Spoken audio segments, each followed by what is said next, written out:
10 taon akong nagsakripisyo para sa asawa ko, pero itinapon niya lang ako matapos niyang nakawin ang lahat ng ari-arian ko. Habang nagpapakasasa siya sa piling ng kanyang kabit, tanging mga sirang pangarap ang itinira niya sa akin. Wala kang kwenta kung wala ako. Bulyaw niya bago ako pinalayas, ngunit nagkamali siya. Babawiin ko ang bawat dumi ng iyong pangalan gamit ang sarili kong talino. Ngayong muling bumabangon ang reynang binalasubas niyo, handa na ba kayong mabulag sa ningning ng aking tagumpay? 10 taon, isang dekada. Ganoon na katagal mula ng talikuran ni Elena Mendoza ang kanyang mga blueprints, ang amoy ng bagong tabas na damo, at ang pangarap na maging isa sa mga pinakamahusay na landscape architect sa bansa. 10 taon na niyang ipinagpalit ang kanyang T-square at mga plano para sa sandok, kaldero, at sa pagiging isang full-time na may bahay at ina. Hindi niya ito pinagsisihan. Sa bawat umaga na nakikita niya ang maayos na tahanan sa Ayala Alabang, ang malinis na damit ng kanyang asawang si Ricardo, at ang masayang paghahanda para sa kanilang 2 anak, naroon ang isang uri ng kasiyahan. Ito ang bagong obra niya, ang Pamilya Mendoza. Ngayong gabi, espesyal. Ito ang kanilang ika-10 anibersaryo. Ang buong bahay ay nalalanghap. Ang halimuyak ng paboritong pagkain ni Ricardo, isang mamahaling steak na niluto niya ng perpekto, may kasamang buttered vegetables at mashed potatoes. Sa gitna ng kanilang eleganteng dining table, isang bote ng red wine na matagal na nilang itinago para sa okasyong ito ang naghihintay. Ang mga kandila ay nakasindi na, nagbibigay ng mainit at romantikong liwanag sa silid. Mula sa bintana ng kusina, tanaw ni Elena ang hardin, ang nag-iisang lugar kung saan nararamdaman pa rin niya ang dating sarili. Ang mga rosal, bougainvillea at mga halamang ornamental ay alagang-alaga niya. Bawat sulok nito ay disenyo niya. Ito ang kanyang munting paraiso, ang kanyang santuaryo. Habang hinahaplos niya ang isang dahon ng monstera, hindi niya maiwasang mapangiti ng mapait.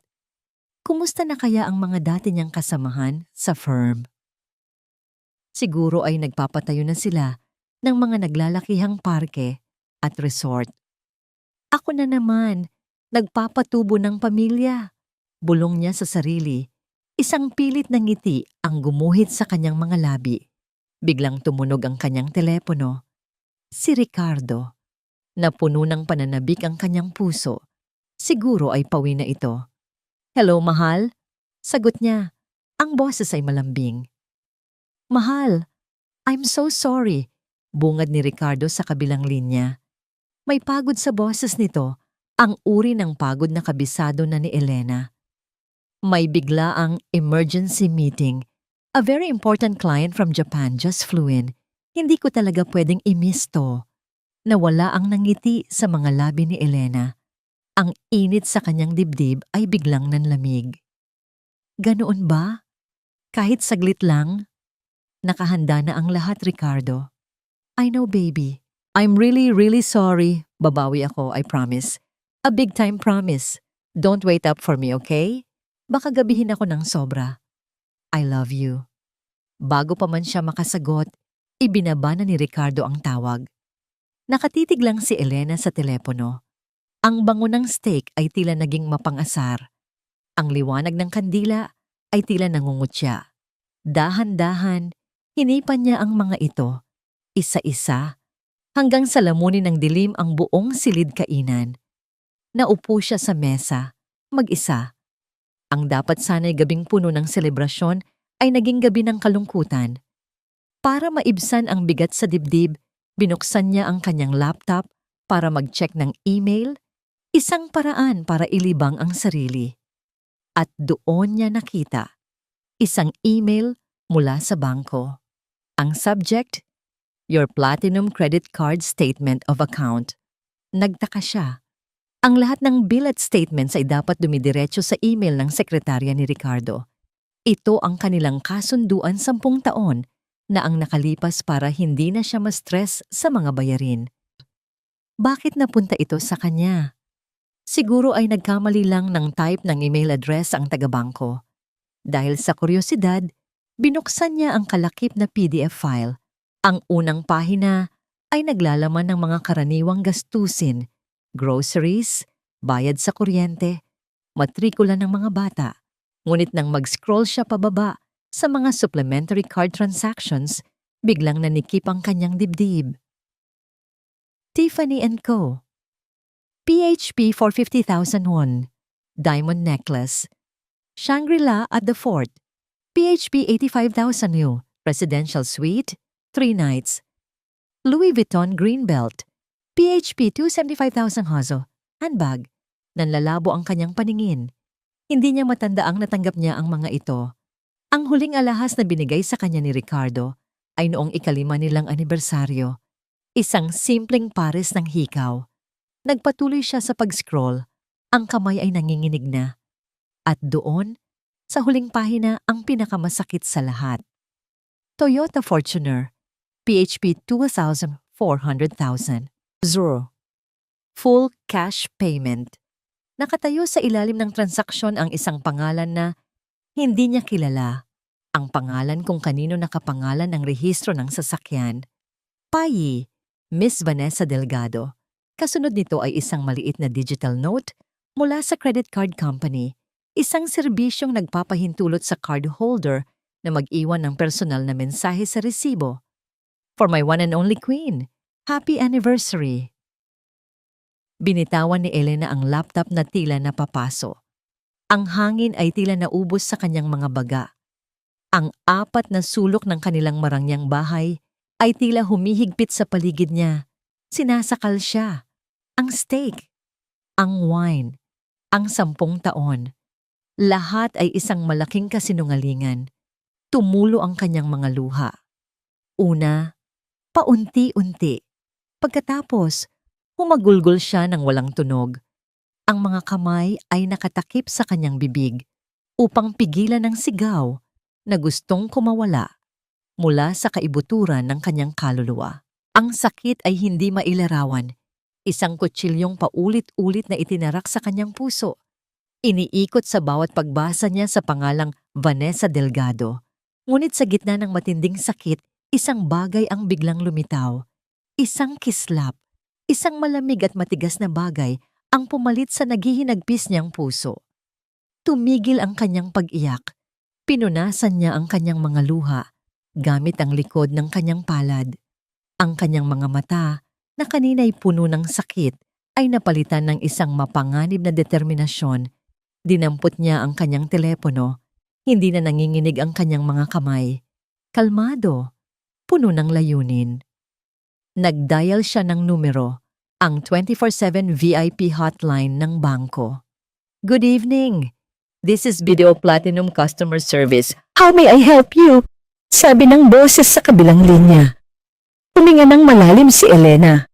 Ang kanyang boses, nang sa wakas ay lumabas, ay matatag at walang bahid ng anumang emosyon. Good evening. Nais kong i-report na nawawala ang aking credit card. May ilang sandaling katahimikan. I see, ma'am. We will block the card immediately. Would you like a replacement? No, madiin na sagot ni Elena. I want it permanently blocked and all supplementary cards attached to it, effective immediately. Walang nakatulog kay Elena ng gabing iyon. Bawat tiktak ng orasan sa pader ay tila isang paalala ng 10 taon na inaksaya niya. Ang bawat anino sa kanilang malawak na silid-tulugan ay tila naghuhugis ng isang babaeng nagngangalang Vanessa. Ngunit hindi na siya umiyak. Ang mga luhang pumatak kagabi ay tila inubos na ang lahat ng kalambutan sa kanyang puso. At ang natira ay isang matigas at malamig na determinasyon. Kinaumagahan, ginawa niya ang mga bagay na palagi niyang ginagawa. Naghanda siya ng almusal, sinangag, itlog at longganisa. Nagtimpla siya ng kape. Ngunit ngayon, may pagkakaiba. Ang bawat galaw niya ay may bigat, may layunin. Isa na siyang aktres sa sarili niyang pamamahay, naghihintay sa pagdating ng kanyang pangunahing manonood.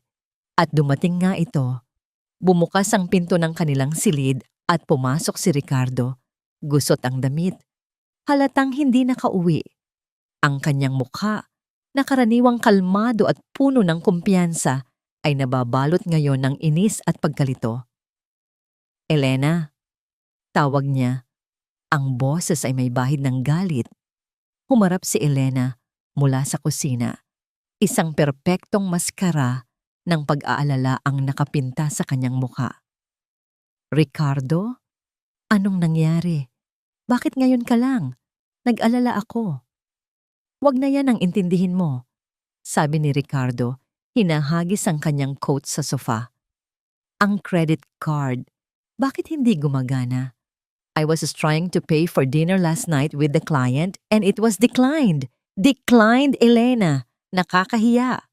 Nagpatuloy si Ricardo sa kanyang pagrereklamo tungkol sa abala at sa kahihiyang idinulot nito sa harap ng isang mahalagang kliyente. Samantala, si Elena ay tahimik na nagsasalin ng kape sa tasa. Sa loob-loob niya, isang munting ngiti ng tagumpay ang sumilay. Ang unang hakbang at gumna ito. Ako rin nagulat. Mahal, sabi niya sa pinakamahinahon na boses. Tumawag ang bangko kagabi. Mayroon daw unusual and suspicious activities sa card. Sabi nila, for our protection, kailangan daw i-block muna. Kinabahan ako. Akala ko na-hack tayo. Kaya pumayag na ako. Sinabi ko sa kanila na i-block na muna lahat para sigurado. Tumingin si Ricardo sa kanya. Ang mga mata ay nanliliit. Pinag-aaralan ng kanyang reaksyon, ngunit wala siyang makitang kahit anong bahid ng pagsisinungaling sa mukha ng kanyang asawa. Tanging ang dalisay na pag-aalala ng isang may bahay na nangangalaga sa pananalapi ng pamilya. Punyeta! Bulong ni Ricardo. Ang galit niya ay unti-unting napalitan ng pagkairita sa bangko. Anong klaseng serbisyo yan? Tatawagan ko sila mamaya. This is unacceptable. Naupo ito sa mesa at nagsimulang kumain. Pinanood siya ni Elena. Ang lalaking minahal niya, ang lalaking pinagkatiwalaan niya ng kanyang buhay at pangarap, ay kumakain ng almusal na inihanda niya habang walang kamalay-malay na sinimulan na niya ang paggiba sa mundong binuo nito sa kasinungalingan. Ako na ang tatawag mamaya sa bangko para ayusin. Alok ni Elena habang inilalapag ang tasa ng kape sa harap nito. Kumain ka na lang dyan at magpahinga. Mukhang pagod na pagod ka. Tumangulang si Ricardo, abala na sa pagkain. Para sa kanya, tapos na ang usapan. Isang maliit na aberya lang. Hindi niya kailanman inisip, kahit sa kanyang pinakamaligaw na imahinasyon, na ang babaeng nasa harap niya, ang babaeng 10 taon niyang hinubog para maging sunod-sunuran, ay may kakayahang gumawa ng ganitong bagay. Pagkaalis ni Ricardo para ayusin ang gulo sa opisina, mabilis na kumilos si Elena. Ang suot niyang bestida ay pinalitan niya ng isang matagal ng nakatagong itim na blazer, pantalon, at sapatos na may takong. Tumingin siya sa salamin. Ang babaeng nakatingin pabalik ay hindi na ang asawa ni Ricardo Mendoza. Ito si Elena, ang dating landscape architect. Ang opisina ni Attorney Gabriel Reyes ay nasa isang lumang gusali sa Makati, malayo sa mga naglalakihang tore ng salamin na madalas puntahan ni Ricardo. Si Gabriel ay isang matalik na kaibigan mula kolehiyo, isang taong pinagkakatiwalaan niya. Elena, bati ni Gabriel, may ngiti, ngunit may bakas ng pag-aalala sa kanyang mga mata nang makita ang anyo ng kaibigan. Napadaan ka? Matagal na tayong hindi nagkita. May kailangan ako sa'yo, Gab, sabi ni Elena, walang paligoy-ligoy. Inilapag niya sa mesa ang isang kopya ng credit card statement. Bilang abogado ko, nawala ang nangiti ni Gabriel, kinuha niya ang papel at sinuri ito. Habang binabasa niya ang bawat linya, ang kanyang noo ay unti-unting kumunot. Pagkatapos ng ilang minutong katahimikan, tumingin siya kay Elena. This is bad, Elena. Pero ang pagiging two-timer ay hindi sapat na basehan para sa annulment dito sa Pilipinas. Alam mo yan, psychological incapacity ang kailangan nating patunayan. Hindi lang yan ang problema, Gab. Sabi ni Elena, ang boses ay matatag. Gusto kong malaman kung nasaan ang lahat ng pera namin. Ang joint savings account namin, ang mga investment, lahat. Tumango si Gabriel, kinuha niya ang telepono at may tinawagan. Habang naghihintay si Elena, ramdam niya ang pagbilis ng tibok ng kanyang puso. Ito na, walang atrasan.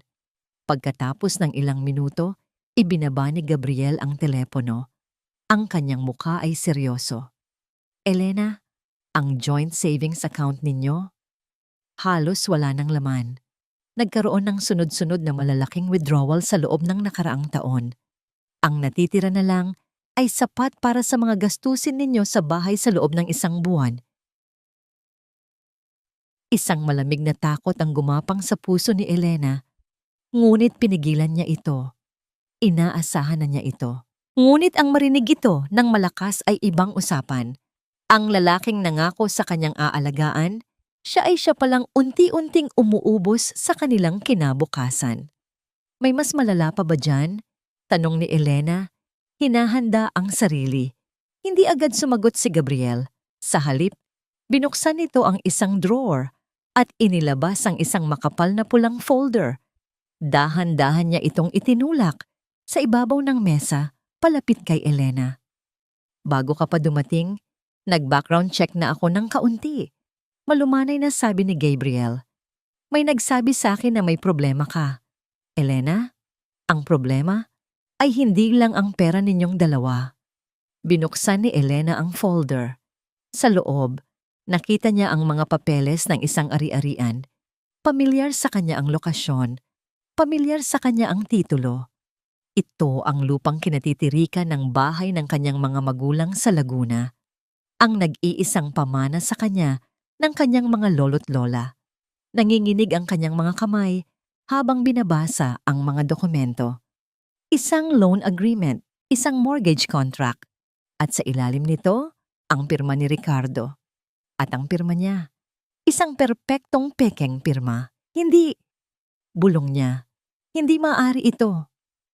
Tumingin siya kay Gabriel, ang kanyang mga mata ay naghahanap ng ibang kasagutan. Umaasang isang masamang panaginip lang ang lahat. Ngunit ang nakita niya sa mga mata ng kanyang kaibigan ay awa at ang malagim na katotohanan. Hindi lang pera ang kinuha niya sa iyo, Elena. Sabi ni Gabriel, ang boses ay puno ng bigat. Ang bahay ng mga magulang mo sa probinsya, isinangla na niya. 6 na buwan na ang nakakaraan.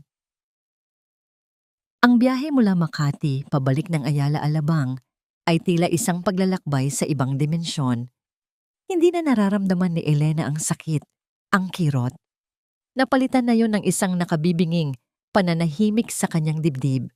Isang uri ng panlalamig na kumalat mula sa kanyang puso patungo sa dulo ng kanyang mga daliri. Manhid. Ang bahay ng kanyang mga magulang. Ang lupang pinamana pa ng kanilang ninuno. Ang lugar kung saan siya natutong maglakad. Kung saan itinanim ng kanyang ama ang kanyang unang puno ng mangga. Ang lahat ng iyon ay nakataya na ngayon sa isang kasinungalingan. Hindi na ito tungkol sa isang babaeng niloko. Hindi na ito tungkol sa isang pusong sinugatan. Ito ay digmaan. At ang unang kailangan niyang gawin ay sirain ang palasyo ng kaaway, kahit pa ito ang palasyong minsan niyang tinawag na tahanan. Pagdating niya sa bahay, wala nang bakas, ng pag-aalinlangan sa kanyang mga mata. Dumiretso siya sa kanilang walk-in closet. Ang isang panig ay puno ng mga mamahaling suit at damit panlakad ni Ricardo. Ang sa kanya naman ay puno ng mga simpleng bestida, mga pantalon, at mga t-shirt na pambahay. Ang uniforme ng isang perpektong asawa. Kumuha siya ng isang duster, ang pinakapaborito niyang isuot sa bahay dahil sa sobrang komportable nito. Ang tela nito ay malambot na, kupas na ang kulay sa paulit-ulit na paglaba. Tinitigan niya ito. Ito ang simbolo ng kanyang pagkakakulong. Mula sa isang drawer, kinuha niya ang isang matalas na gunting at walang anumang emosyon, sinimulan niyang gupitin ang duster. Una, isang maliit na hiwa. Pagkatapos, isa pa. Hanggang sa ang buong damit ay maging mga basahang walang silbi sa kanyang mga kamay. Kumuha siya ng isa pa at isa pa. Ginugupit ang bawat piraso ng damit na nagpapaalala sa kanya ng babaeng nagbulag-bulagan sa loob ng 10 taon. Sa pinakasulok ng kanyang aparador, sa ilalim ng mga luma niyang gamit, may isang malaking kahon. Binuksan niya ito. Sa loob, maingat na nakatupi, ay ang kanyang mga sandata mula sa nakaraang buhay. Mga itim na blazer, mga pencil skirt, mga silk blouse. Ang mga damit na isinusuot niya noong siya pa si Elena, ang kinikilalang landscape architect. Kumuha siya ng isang itim na power suit. Isinuot niya ito. Tamang-tama pa rin sa kanya. Humigpit ang tela sa kanyang likod, tila isang baluting matagal nang nakalimutan. Tumingin siya sa salamin. Ang babaeng nakatayo roon ay matalim ang tingin. Diretso ang tayo, handa ng pumatay. Sunod niyang tinawagan ang isang kilalang real estate broker, isang babaeng naging kliyente niya noon para sa disenyo ng hardin nito. Cecilia, it's Elena Mendoza. Sabi niya sa telepono. Ang boses ay professional at malamig. I need to sell my house in Ayala, Alabang, and I need to sell it fast. Elena, kumusta ka na? Gulat na sagot ni Cecilia. Pero, bakit? Ang ganda-ganda ng bahay ninyo. I need it sold. Rush sale. I'm willing to go slightly below market value for a quick, clean transaction. The title is clean and it's under my maiden name. It was my property before the marriage. Ito ang kanyang alas. Ang bahay ay sa kanya. Isang bagay na hindi nagalaw ni Ricardo dahil ito ay mana niya sa kanyang mga magulang bago pa sila ikasal. Naramdaman ni Cecilia ang bigat at pagkaapura sa boses ni Elena. Okay, Elena, I understand. I'll be there in an hour with the paperwork. At gaya ng sinabi, dumating si Cecilia. Habang nililibot ng broker ang bahay para sa tamang pagtatasa, si Elena naman ay nag-iimpake na. Hindi ng mga damit o gamit, kundi ng kanyang buhay. Inilagay niya sa isang maleta ang kanyang mga diploma, ang kanyang portfolio ng mga lumang proyekto, mga litrato ng kanyang mga anak, at ang pulang folder na ibinigay ni Gabriel. The papers are ready, Elena, sabi ni Cecilia. Inilalatag ang kontrata sa malaking mesa sa kusina. Walang pag-aalinlangang pumirma si Elena. Ang bawat hagod ng kanyang ballpen ay isang hakbang palayo sa nakaraan. I'll find you a buyer within the week, pangako ni Cecilia. Cash buyer para mabilis. Thank you, Cecilia, sabi ni Elena, nakipagkamay sa broker. Nang makaalis na si Cecilia, hinarap ni Elena ang huling gawain. Naglakad siya papunta sa dining room, sa mismong lugar kung saan siya naghintay sa wala noong gabi ng kanilang anibersaryo. Inilabas niya mula sa pulang folder ang isang dokumento, ang petition for annulment na inihanda na ni Gabriel. Hinubad niya ang kanyang singsing pangkasal. Ang 10 taon ng pag-ibig, pag-asa at kasinungalingan na kinakatawan ng isang kumikinang na diamante. Maingat niyang inilagay ang singsing sa ibabaw ng petition papers sa gitna mismo ng mesa. Ito ang kanyang paalam. Ang kanyang deklarasyon ng kalayaan. Kinuha niya ang kanyang nag-iisang maleta at naglakad palabas ng pinto. Hindi na lumingon pa. Ang bawat hakbang niya palayo. Sa bahay na yon ay isang hakbang papalapit sa kanyang bagong sarili. Makalipas ang 2 araw, dumating si Ricardo mula sa kanyang business trip sa Palawan kasama si Vanessa. Pagod ngunit masaya, inaasahan niyang daratnan ang kanyang asawang sasalubong sa kanya ng may pag-aalala. Ngunit pagsapit pa lang ng kotse niya sa gate, isang malaking bagay ang sumalubong sa kanya. Isang malaking banner na nakasabit sa pader ng kanilang bahay. For sale prime property. Rush! Contact Cecilia Realty. Nanlaki ang mga mata ni Ricardo. Ano to? Sigaw niya sa loob ng kotse. Mabilis siyang bumaba at pumasok sa bahay. Elena! Elena! Ang kanyang sigaw ay umaling-awngaw sa loob ng bahay na walang laman. Ang mga muebles ay naroon pa. Ngunit ang kaluluwa ng tahanan ay wala na. Tanging ang nakakabinging katahimikan ang sumagot sa kanya. Tumakbo siya papunta sa dining room at doon, sa ibabaw ng mesa, nakita niya ang kumikinang na singsing at ang mga papeles sa ilalim nito. Nanginginig niyang kinuha ang dokumento.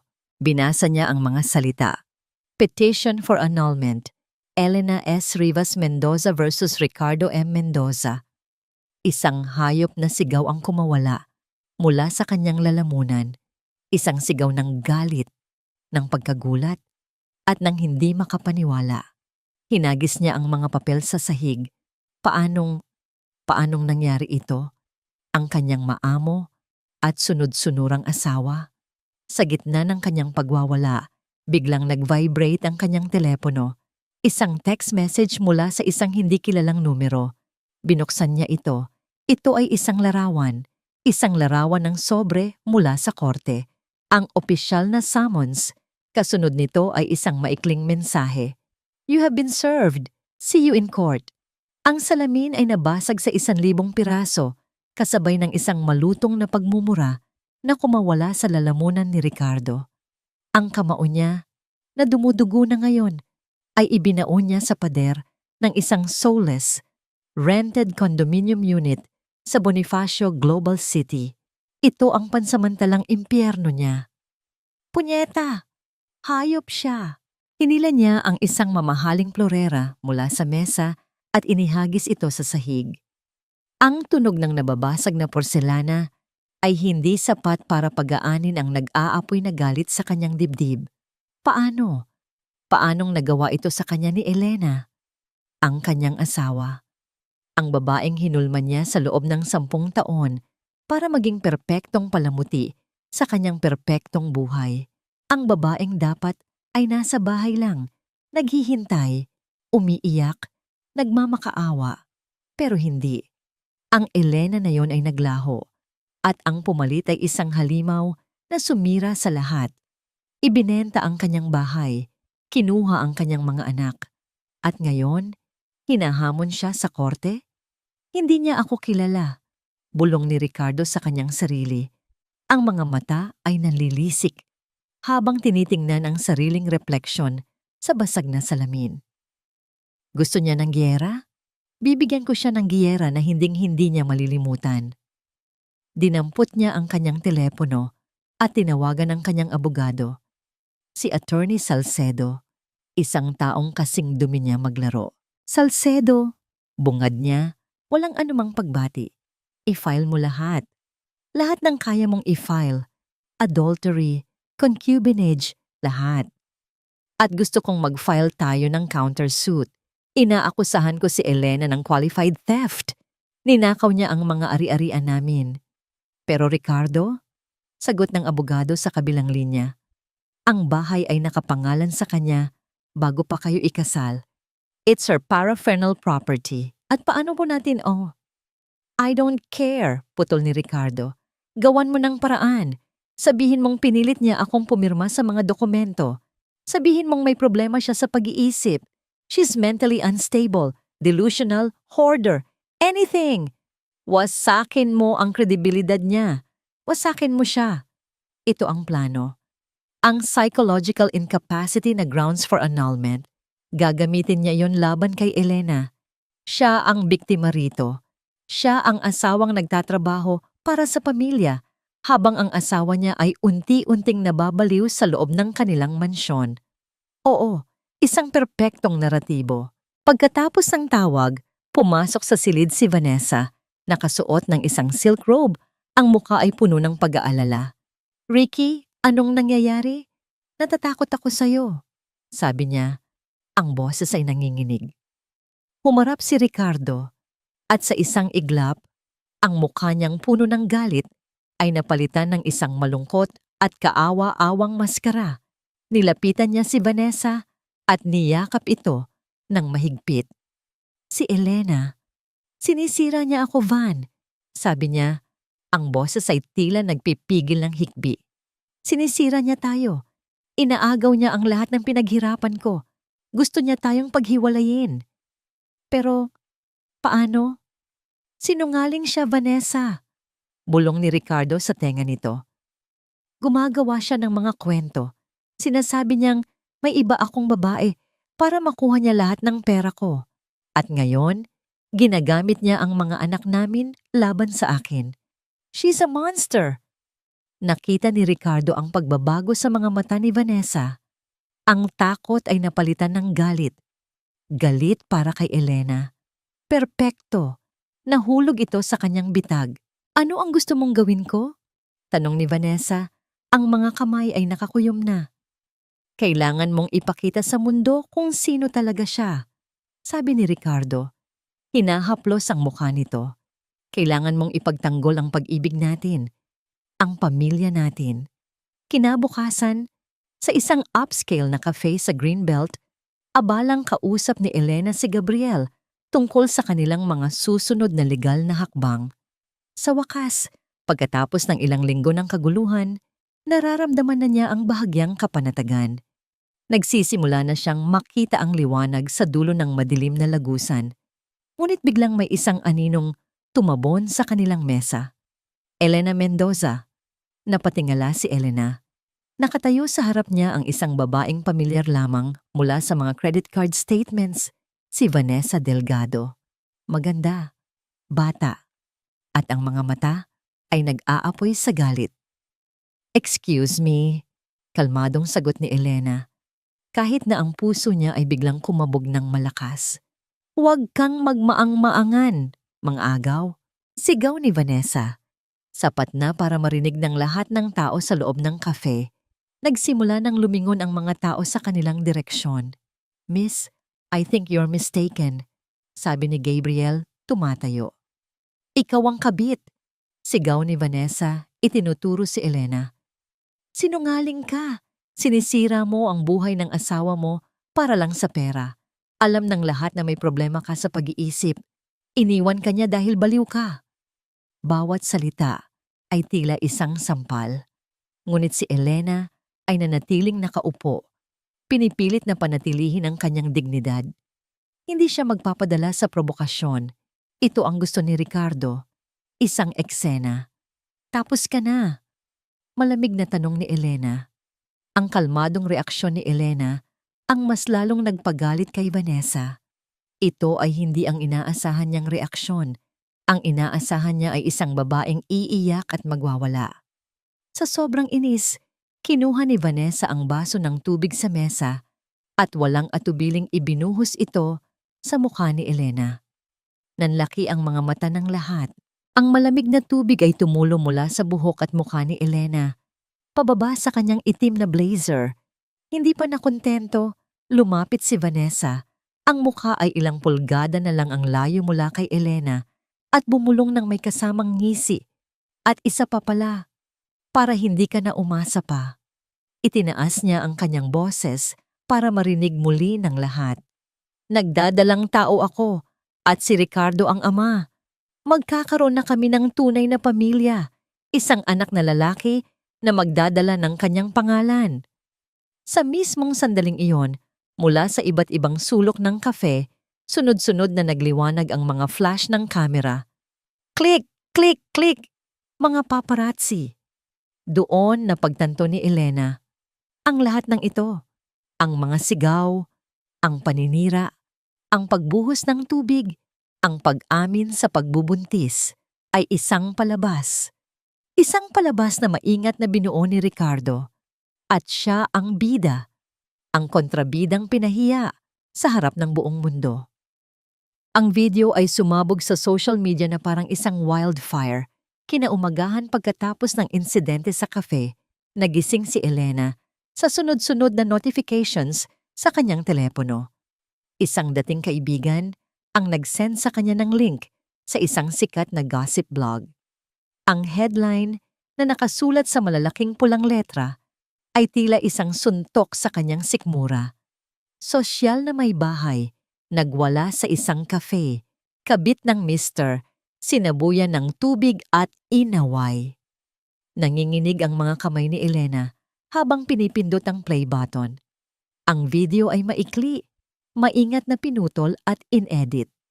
Nagsimula ito sa eksaktong sandali kung saan kinuha ni Vanessa ang baso ng tubig, ngunit ang anggulo ay mula sa likuran ni Vanessa, kaya hindi nakikita ang nauna niyang paninigaw at pambubuhos ng tubig. Ang nakikita lang ay si Elena, basang-basa, na biglang tumayo. Ang kanyang pagsigaw ng "Tama na!" ay pinutol para magmukhang siya ang nagsimula ng gulo. At ang pag-amin ni Vanessa sa pagbubuntis ay inilagay sa dulo na may kasamang malungkot na background music para palabasin na ito ay isang kaawa-awang biktima na ipinagtatanggol lang ang kanyang sarili at ang kanyang anak. Ang comment section ay mas malala pa. Grabe naman si Mrs.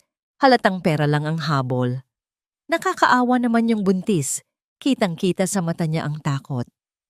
Typical na asawang nabaliw dahil iniwan.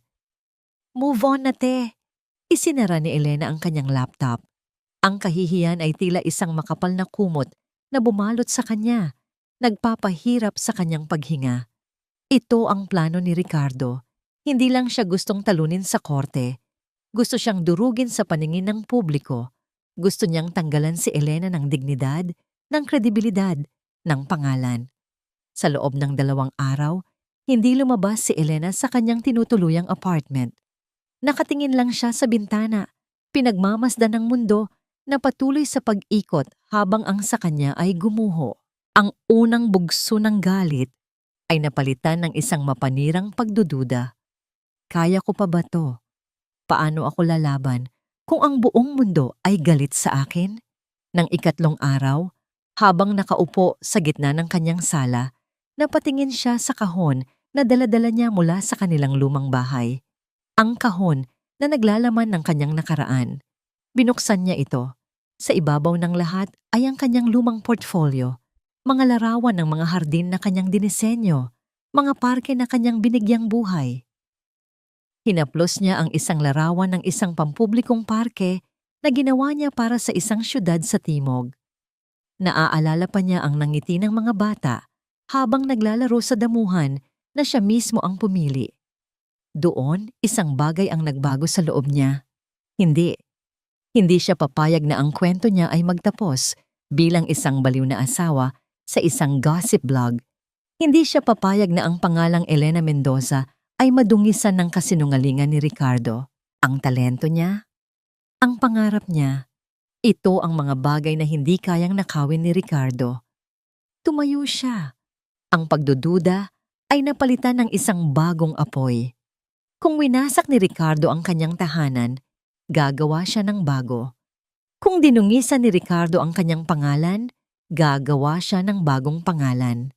Gamit ang isang malaking bahagi ng perang nakuha niya mula sa paunang bayad sa bahay. Umupa siya ng isang maliit na opisina sa isang hindi pa masyadong kilalang gusali sa Ortigas. Walang laman ng opisina kundi isang mesa, isang upuan, at ang amoy ng bagong pintura. Mula sa bintana, tanaw niya ang mga nagtataasang gusali na dinisenyo ng mga taong hindi tumigil sa kanilang pangarap. Itinaas niya ang kanyang telepono at sinimulan ang kanyang pagbangon. Tinawagan niya ang kanyang mga datihang kliyente, mga developer at mga suppliers na nakatrabaho niya 10 taon na ang nakalipas. Ngunit ang bawat tawag ay tila isang sampal sa kanyang mukha. Oh, Elena, long time. Alam mo na, we're very happy with our current landscape architect. Maybe next time, sabi ng isa. Ang boses ay pilit na magalang. Elena, I'm sorry, I saw the news. Sabi naman ng isa pa, mas prangka. My company can't afford to be involved in that kind of public scandal. I hope you understand. Ang pinakamasakit ay ang tawag mula sa isang dati niyang kaibigan at kliyente.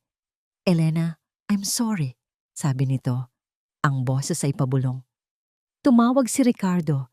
He called everyone. Nagbabala siya na sino mang makipagnegosyo sa'yo ay magiging kaaway niya. He's a powerful man, Elena. Walang gustong bumangga sa kanya. Ibinaba ni Elena ang telepono. Napaupo siya sa sahig ng kanyang walang lamang opisina, napasandal sa malamig na pader. 5 kontrata, 5 sigurado sanang proyekto. Lahat ay nawala sa isang iglap. Isinara na pala ni Ricardo ang lahat ng pinto bago pa man siya makahakbang. Doon siya tuluyang napaluha, hindi dahil sa kahihiyan, kundi dahil sa kawalan ng pag-asa. Ang apoy na nag-alab sa kanyang puso ay tila unti-unting namamatay, nilalamon ng makapangyarihang anino ni Ricardo. Habang siya ay nasa pinakamababang punto ng kanyang buhay, bumukas ang pinto ng opisina. Pumasok si Gabriel, may dalang 2 tasa ng mainit na kape at isang folder. Nakita niya ang itsura ni Elena, ang pamumugto ng mga mata nito, ang kawalan ng pag-asa sa kanyang mukha. Hindi siya nagsalita. Inilapag lang niya ang isang tasa ng kape sa tabi ni Elena at naupo sa sahig sa tabi nito.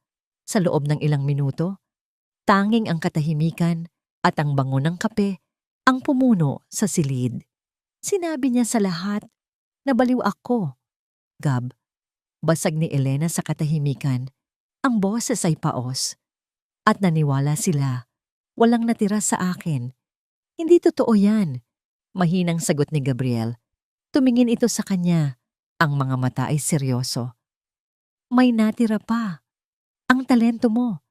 At yan ang hindi nila kayang sirain. Itinuro niya ang folder na dala niya. May isang proyekto, isang malaking high-end eco-resort na itatayo sa Nuvali, Laguna. Ang mga may-ari ay naghahanap ng isang disenyo na bago, makabago at may puso. Ang tema nila ay rebirth at new beginnings. Tumingin si Elena kay Gabriel. Isang maliit na kislap ng interes ang lumitaw sa kanyang mga mata. Nuvali, ang lugar ng mga pangarap. Isa itong design competition. Pagpapatuloy ni Gabriel, bukas ito sa lahat, kahit sa mga bagong kumpanya. Kung mananalo ka dito, Elena, hindi ka lang magkakaroon ng isang malaking proyekto. Ibabalik mo ang pangalan mo sa industriya. This is your chance to start over, para ipakita sa kanila kung sino ka talaga. Kinuha ni Elena ang folder. Dahan-dahan niya itong binuksan. Sa loob ay ang mga plano, mga requirements at ang vision ng proyekto. Habang binabasa niya ang bawat pahina, ang mga ideya ay nagsimulang dumaloy sa kanyang isipan. Ang mga puno, ang mga bulaklak, ang daloy ng tubig. Ang apoy sa kanyang puso na akala niya'y namatay na ay muling nagsimulang mag-alab, mas maliwanag kaysa dati. "Salamat, Gab," sabi niya. Isang tunay na ngiti ang unang beses na sumilay sa kanyang mga labi sa loob ng maraming araw. "Salamat dito." Nang gabing iyon, sa unang pagkakataon, hindi na si Ricardo o si Vanessa ang nasa isip ni Elena. Ang kanyang mesa ay puno na ng mga sketch paper. Ang kanyang mga kamay ay puno ng tinta mula sa kanyang panulat. Buhay na buhay siya. Ito ang kanyang mundo. Ito ang kanyang pagbabalik. Puno ng pag-asa, binuklat niya ang huling pahina ng project brief. Ang pahina na naglalaman ng impormasyon tungkol sa kliyente at sa mga hurado ng kompetisyon. At doon, tumigil ang kanyang mundo. Nakatatak sa itaas ng dokumento, sa ilalim ng logo ng developer, ang isang pangalang napakapamilyar sa kanya, developer, Mendoza Prime Holdings. Nanginginig niyang iskan ang listahan ng Board of Directors na magsisilbing hurado sa final presentation at sa pinakatuktok, sa ilalim ng titulong Chairman of the Board, ay ang pangalang sumira sa kanyang buhay. Mr. Ricardo M. Mendoza. Ang hagdan na inaakala niyang daan paakyat ay isa palang patibong na magdadala sa kanya pabalik sa impyerno. At si Ricardo ay naghihintay sa ibaba, nakangisi. Ang araw ng presentasyon ay dumating. Habang papasok, Sa nagtataas ang gusali ng Mendoza Prime Holdings, ramdam ni Elena ang bawat tibok ng kanyang puso. Ito ay isang halo ng takot at pananabik. Ang gusaling ito, ang pangalang ito, ay simbolo ng lahat ng sakit at pagtataksil na dinanas niya. Ngunit ngayon, papasukin niya ito hindi bilang isang biktima, kundi bilang isang mandirigma. Suot ang kanyang pinakamatalim na sandata, isang navy blue, power suit, at ang kanyang talinong 10 taong ikinubli. Naglakad siya papasok sa boardroom. Malamig ang hangin sa loob at ang haba ng mesa na gawa sa mahogany ay tila isang larangan ng digmaan. Sa paligid nito ay nakaupo ang mga makapangyarihang lalaki na bubuo at sisira sa mga pangarap. At sa pinakadulo ng mesa, sa pinakamalaking silya, nakaupo ang hari ng kanyang nakaraang impyerno, si Ricardo. Nang makita siya nito, isang mapanuyang na ngiti ang gumuhit sa mga labi nito. Isang ngiti na nagsasabing, "Anong ginagawa mo rito? Sa teritoryo ko?" "Ladies and gentlemen of the board," panimula ni Ricardo, ang boses ay puno ng pilit na formalidad. Para sa ating huling presentasyon ngayong araw, isang bagong kumpanya. Bigyan natin ng pagkakataon sina Miss Elena Mendoza ng Luntian Landscapes. Sinadya niyang bigyan ng diin ang kanyang pangalan. Tila ba ito ay isang biro? Tumingin ito sa mga kasamahan sa board. Ang ilan sa inyo ay maaaring kilala na siya sa ibang kapasidad, mas domestiko. Isang tawa ang narinig mula sa isang sulok. Ramdam ni Elena ang pag-iinit ng kanyang pisngi. Ang panlalait ay direkta at walang awa. Gusto siyang ipahiya ni Ricardo bago pa man siya makapagsalita. Gusto nitong ipaalala sa lahat na para sa kanya, si Elena ay isang hamak na may bahay lang na naglalaro ng negosyo. Huminga ng malalim si Elena. Tumingin siya diretso sa mga mata ni Ricardo, ngunit hindi niya ipinakita ang sakit. Sa halip, isang malamig na katahimikan ang kanyang isinukli bago niya ibinaling ang kanyang atensyon sa buong board. Hindi niya pinansin ang patutsada, hindi niya kailangang ipagtanggol ang kanyang sarili. Ang kanyang gawa ang magsasalita para sa kanya. "Magandang umaga po sa inyong lahat," panimula niya. Ang kanyang boses ay kalmado, malinaw, at puno ng awtoridad. Nagulat maging si Ricardo sa kumpiyansang narinig. Pinindot niya ang remote. Ang unang slide na lumabas sa malaking screen ay hindi isang magandang disenyo.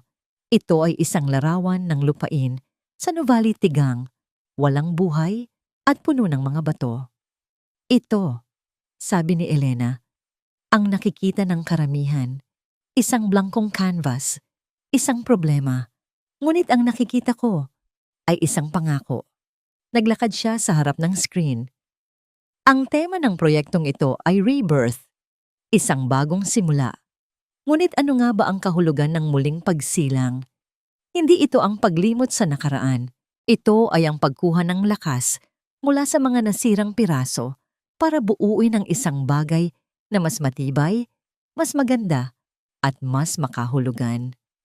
Ang mga miyembro ng board na kanina'y nakarelax lang sa kanilang mga upuan ay unti-unting umayos ng upo. Nakuha niya ang kanilang atensyon. Ang disenyo ng Luntian Landscapes ay hindi lang tungkol sa pagtatanim ng mga puno at paglalagay ng mga bulaklak. Ito ay tungkol sa paglikha ng isang karanasan, isang paglalakbay.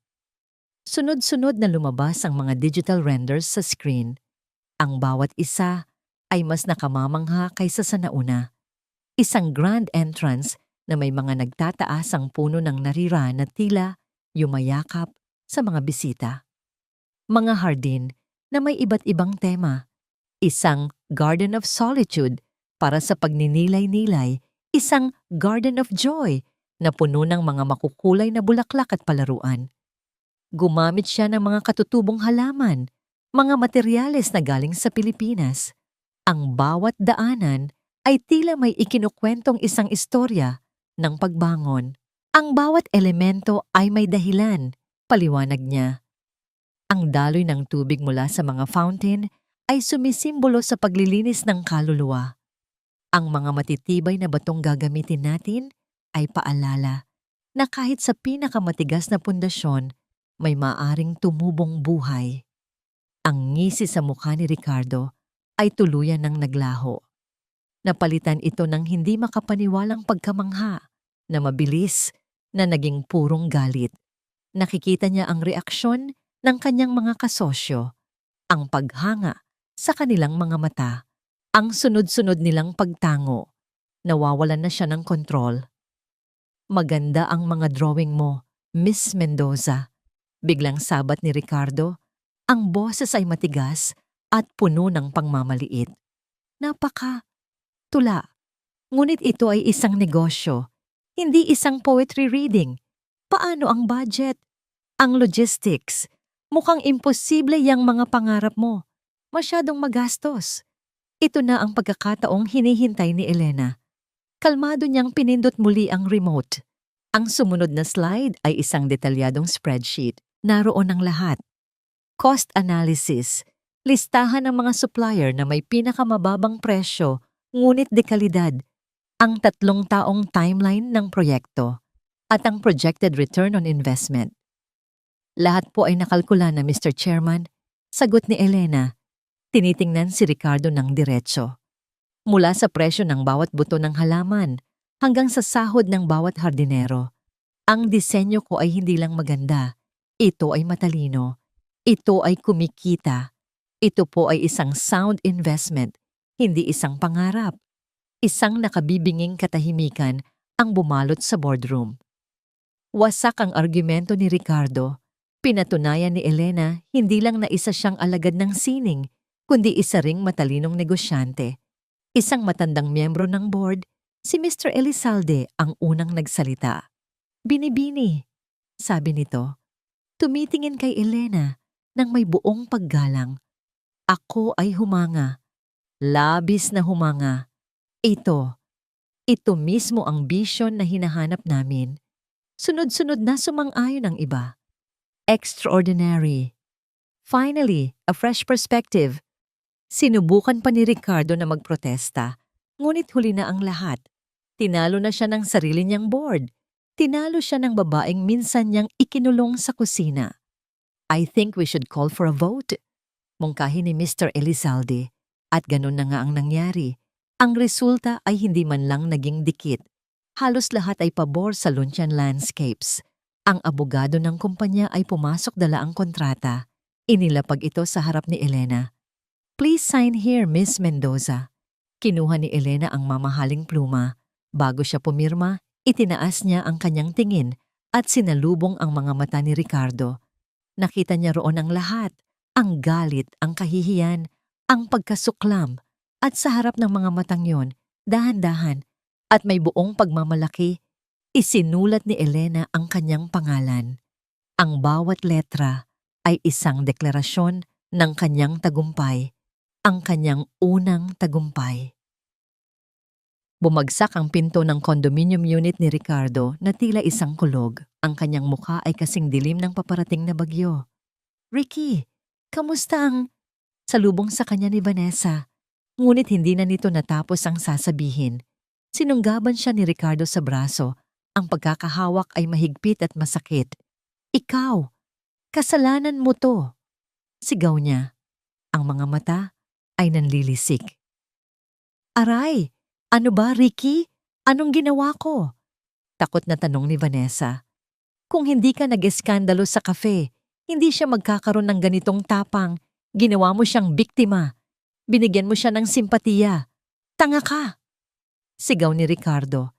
Itinutulak ito palayo. Hindi ko kasalanan na natalo ka sa sarili mong asawa. Sigaw pabalik ni Vanessa, puno ng galit at sakit. Ang salitang talo ay tila isang gasolinang ibinuhos sa apoy. Sumugod si Ricardo. Sa kanilang paghahatakan at pagtutulakan, nawalan ng balanse si Vanessa. Natumba siya paatras.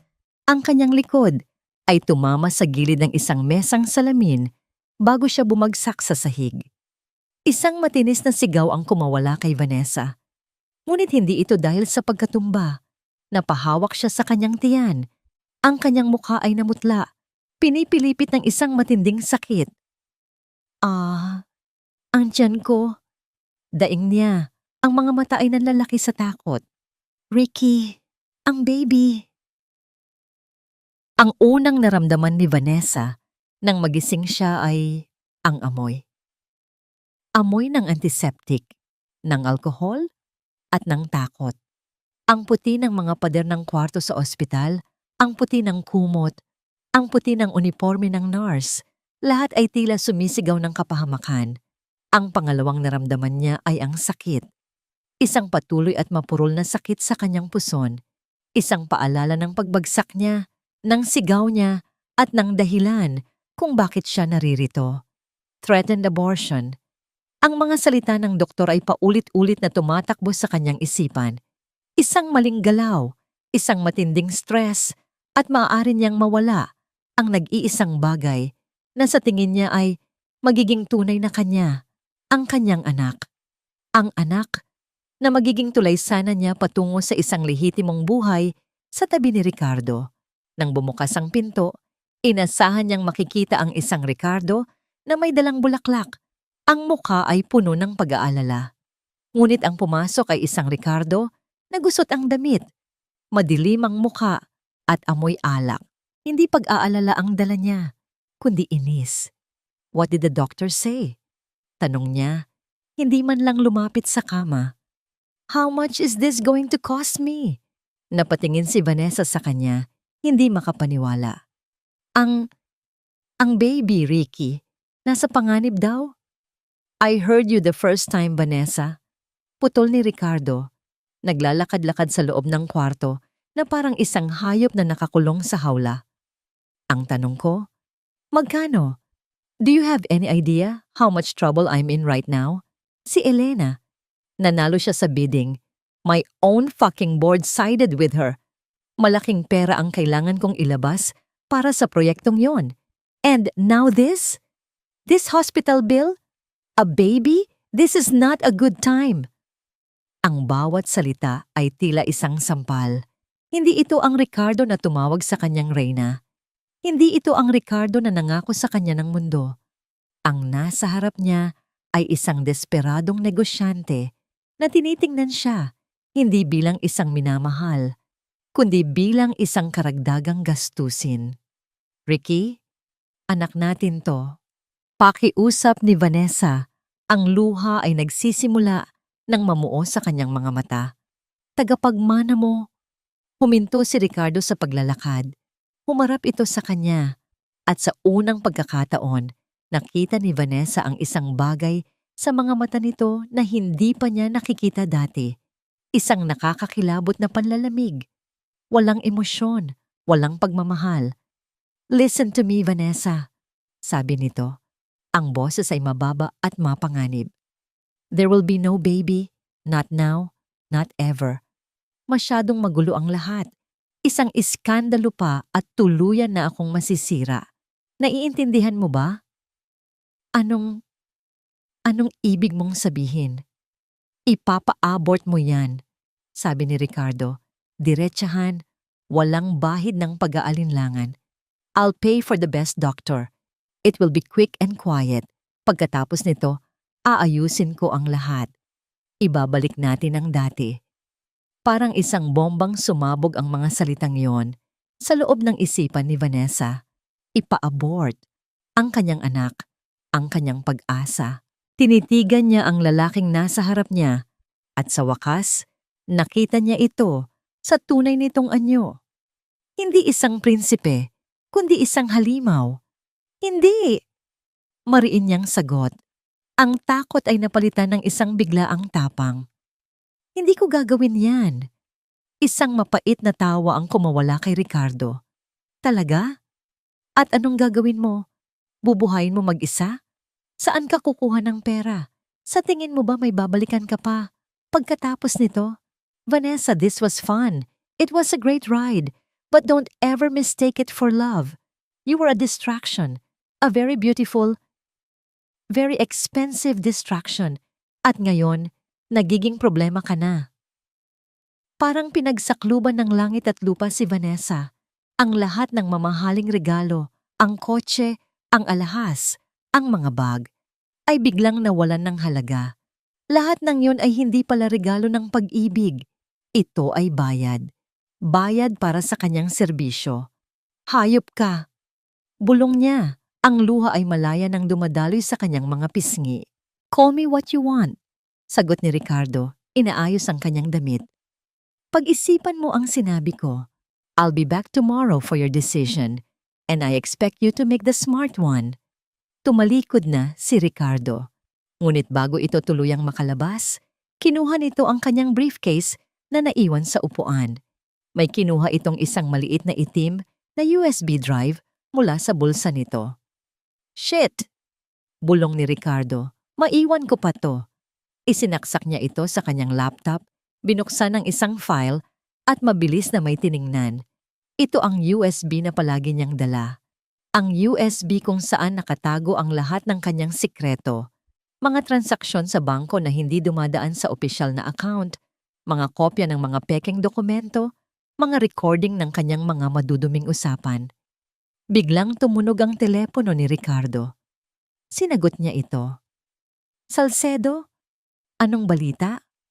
Lumabas ito ng kwarto para sa privacy. Iniwan ang laptop na bukas pa at ang USB na nakasaksak. Ang isipan ni Vanessa ay mabilis na nagproseso. Takot, galit, pagnanais na mabuhay. Alam niya kung ano ang nasa USB na yon. Ito ang kanyang baraha. Ang kanyang nag-iisang alas. Sa kabila ng utos ng doktor na huwag gumalaw at sa kabila ng sakit na nararamdaman, pinilit niyang bumangon. Bawat galaw ay tila 1,000 karayom ang tumutusok sa kanyang tiyan. Dahan-dahan, halos gumapang, narating niya ang upuan. Nanginginig ang kanyang mga kamay. Hinila niya ang USB mula sa laptop. Isang maliit na piraso ng itim na plastik na naglalaman ng kapangyarihang sisira kay Ricardo Mendoza. Mabilis siyang bumalik sa kama. Itinago ang USB sa ilalim ng kanyang unan. Ilang segundo bago muling pumasok si Ricardo sa silid. I need to go, sabi ni Ricardo. Isinasara ang laptop at isinisilid ito pabalik sa briefcase. Hindi man lang napansin na nawawala na ang USB. I'll see you tomorrow. Nang magsara ang pinto, huminga ng malalim si Vanessa. Yakap-yakap niya ang unan na tila ba ito ang kanyang anak. Nag-iisa siya. Itatakwil siya ni Ricardo. Ang lahat ng luho ay mawawala. Ngunit meron siyang isang bagay na mas mahalaga kaysa sa pera. Meron siyang armas. Ngunit kanino niya ito ibibigay? Sino ang makikinig sa isang tulad niya? Sino ang may sapat na lakas ng loob para kalabanin si Ricardo? Isa lang ang pangalan na pumasok sa kanyang isipan.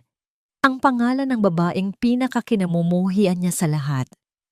Ang babaeng sinabuyan niya ng tubig.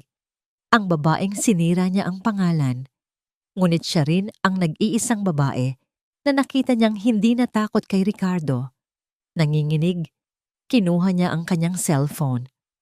Sa kanyang contacts, may isang numerong matagal na niyang itinago.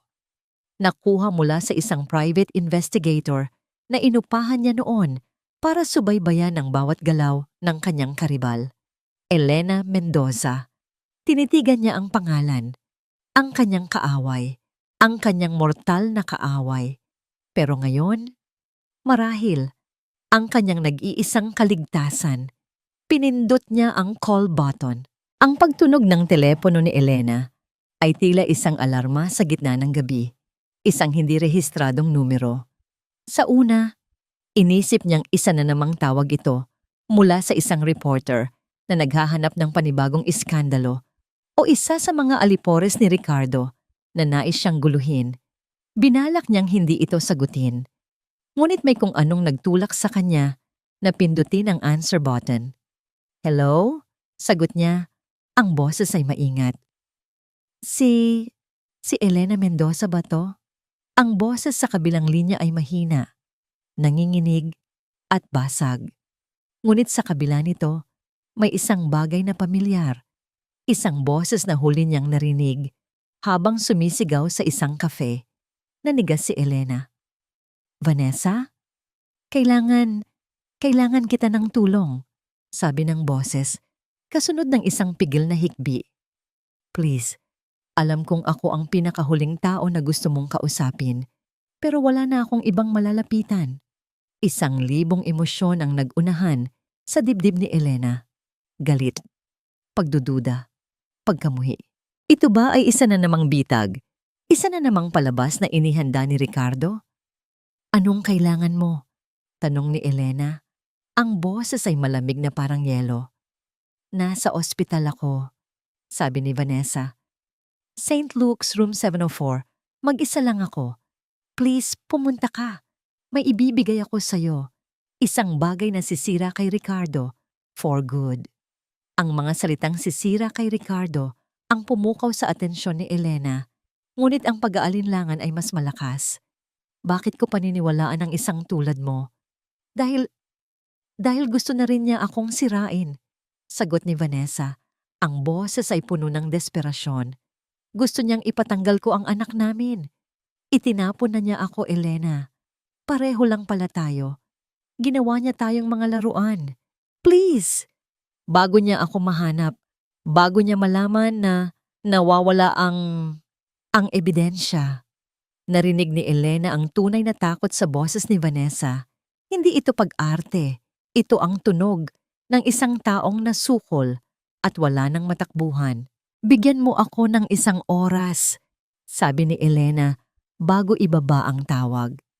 Agad niyang tinawagan si Gabriel. Ang silid sa ospital ay mas malungkot kaysa sa inilarawan ni Vanessa. Nakahiga ito sa kama, maputla.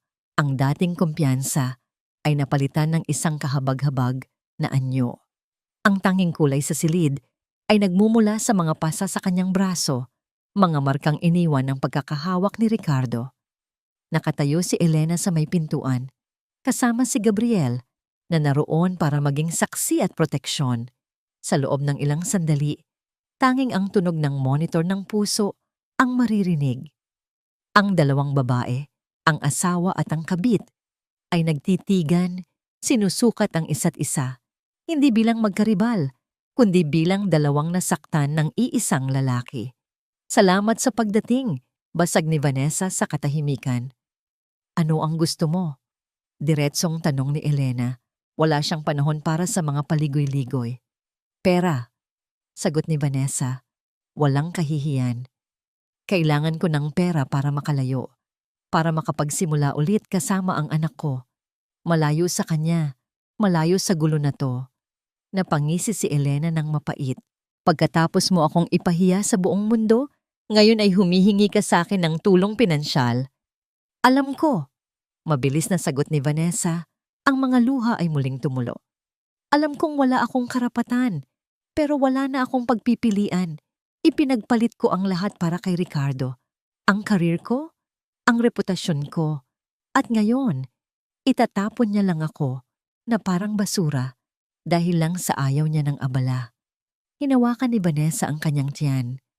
Ito lang ang natira sa akin, Elena. Ang anak ko. At ipinapangako ko, hindi ko siya palalakihin na katulad ng ama niya.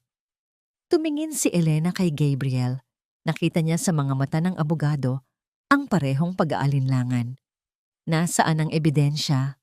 Tanong ni Elena. Dahan-dahang kinuha ni Vanessa ang isang bagay mula sa ilalim ng kanyang unan. Ang maliit at itim na USB drive, iniabot niya ito kay Elena. Lahat ng sikreto niya nandyan, sabi ni Vanessa. Ang mga offshore accounts niya kung saan niya itinatago ang perang ninakaw niya sa kumpanya at sayo.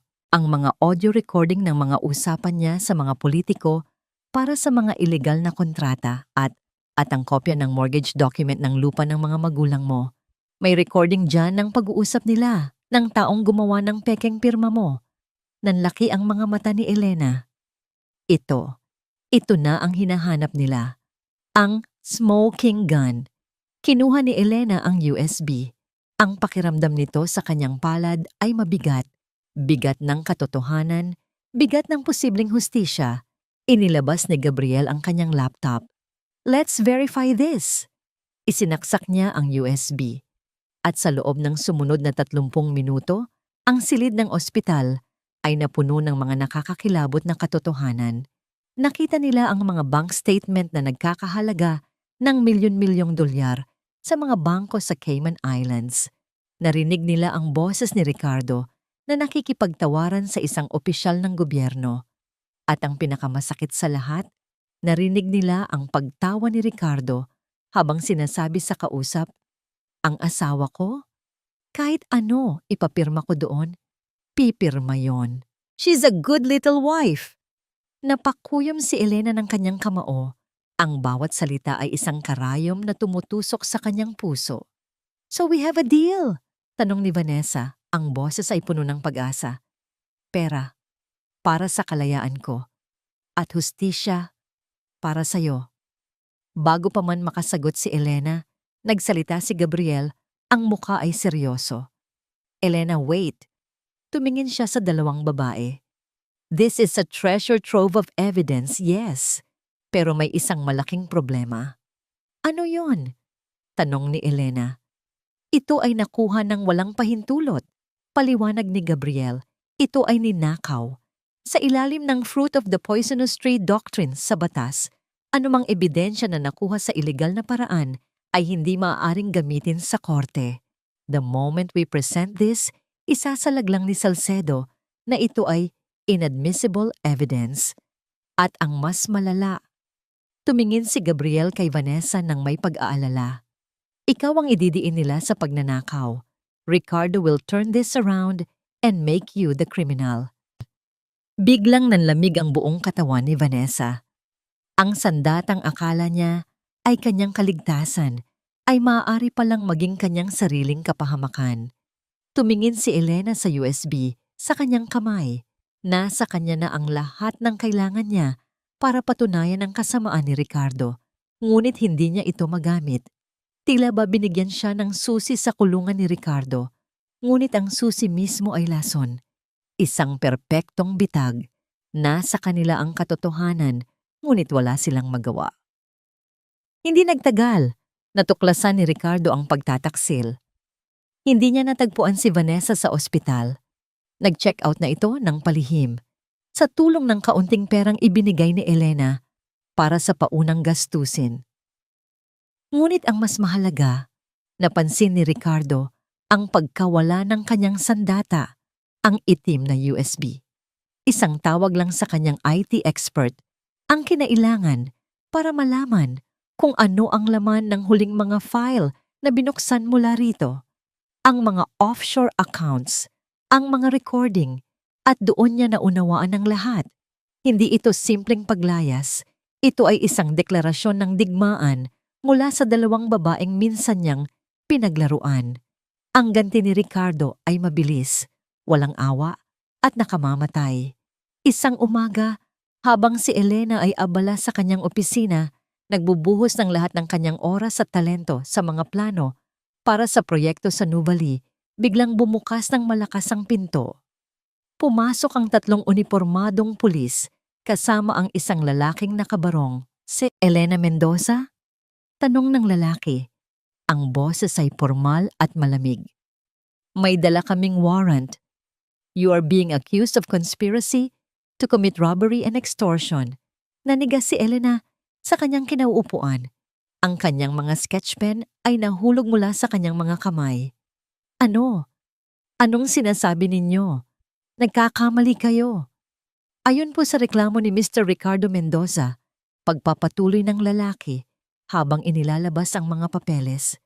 "Kayo, kasama ang isang Mrs. Vanessa Delgado, ay nagsabwatan upang pagnakawan siya ng isang data storage device na naglalaman ng mga sensitibong impormasyon ng kumpanya.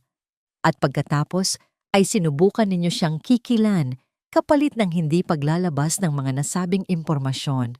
Isang perpektong kasinungalingan, isang baluktot na bersyon ng katotohanan. Ginamit ni Ricardo ang batas laban sa kanila. Pinalabas niya na siya ang biktima. Hindi yan totoo. Sigaw ni Elena, ngunit walang nakikinig. Kasabay ng pag-aresto sa kanya para sa interrogation, Isa pang grupo ang naghatid ng cease and desist order sa kanyang opisina. Isang legal na utos na nagpapatigil sa lahat ng operasyon ng Luncheon Landscapes pending investigation. Ang dahilan, unethical business practices and corporate espionage. Dahil nanalo siya sa bidding ng Mendoza Prime, inakusahan siya ni Ricardo na ginamit ang mga ninakaw na impormasyon para makalamang sa kompetisyon. Ang kanyang unang tagumpay, ang proyektong muling bubuhay sana sa kanyang karera, ay biglang naging ang mismong ebidensya ng kanyang krimen. Ilang oras siyang tinanong sa presinto. Isang nakakapagod at nakakabaliw na proseso. Sa huli, pinakawalan din siya, salamat sa mabilis na pagdating ni Gabriel. Ngunit ang pinsala ay nagawa na. Ang kanyang pangalan ay muling nadungisan. Ang kanyang kumpanya ay paralisado. Pagod at halos wala ng lakas, umuwi si Elena sa kanyang apartment. Ang tanging gusto niya ay ang marinig ang boses ng kanyang mga magulang, ang maramdaman ang kanilang yakap at suporta. Dinial niya ang numero ng kanilang bahay sa Laguna. Ang sumagot ay ang kanyang ina, ngunit ang boses nito ay puno ng takot at pag-iyak. "Anak, Elena, anong nangyayari?" Humahagulgol na tanong ng kanyang ina. "Nay, bakit po? Anong problema?" "May mga gwardiya sa labas ng bahay. Hindi kami pwedeng lumabas. May pinakita silang papeles mula sa korte, isang restraining order daw. Mula kay Ricardo, bawal ka raw lumapit sa amin dahil isa ka raw panganib sa aming kaligtasan." Gumuho ang mundo ni Elena. Ang huling kanlungan niya, ang kanyang pamilya, ay inilayo na rin sa kanya. Ginamit ni Ricardo ang pinakamalalim niyang kahinaan, ang pagmamahal niya sa kanyang mga magulang bilang sandata. Ginawa nitong hostage ang sarili niyang mga biyenan sa kanilang sariling pamamahay para lang hindi siya makalapit. Ibinaba ni Elena ang telepono. Napaluhod siya sa sahig. Ang lakas na inipon niya, ang tapang na kanyang ipinaglaban, ay tila naubos na lahat. Wala na. Talo na siya. Nawala ang kanyang asawa. Nawala ang kanyang tahanan. Nawala ang kanyang pera. Nawala ang kanyang reputasyon. Nawala ang kanyang kumpanya. At ngayon, nawala rin ang kanyang pamilya. Wala nang natira. Si Ricardo na ang nanalo. Naglakad siya palabas ng kanyang apartment building, walang tiyak na direksyon. Nagsimulang pumatak ang ulan, ngunit hindi niya ito ininda. Hinayaan niyang basain ng malamig na ulan ang kanyang mukha.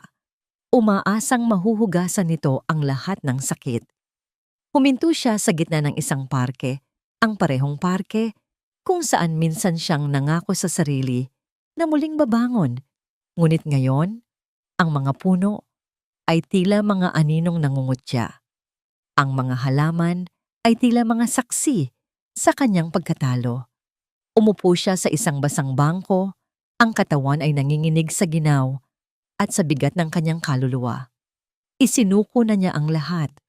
Wala nang saysay ang paglaban. Sa gitna ng kanyang pag-iisa at paghihinagpis, isang payong ang biglang sumilong sa kanya mula sa ulan. Napatingala siya. Nakatayo sa harap niya si Gabriel, basang-basa rin. Ang mukha ay puno ng pag-aalala. "Sinabi ko na sayong huwag kang susuko," sabi ni Gabriel. Ang boses ay mahinahon, ngunit matatag. "Para saan pa, Gab?" sagot ni Elena. Ang boses ay isang mahinang bulong. "Wala na. Kinuha na niya ang lahat." "Hindi lahat, Elena," sabi ni Gabriel. Umupo sa tabi niya. Hindi alintana ang ulan. Inabot nito ang kamay sa kanya. "Huwag kang bibitaw. Hindi pa tapos ang laban."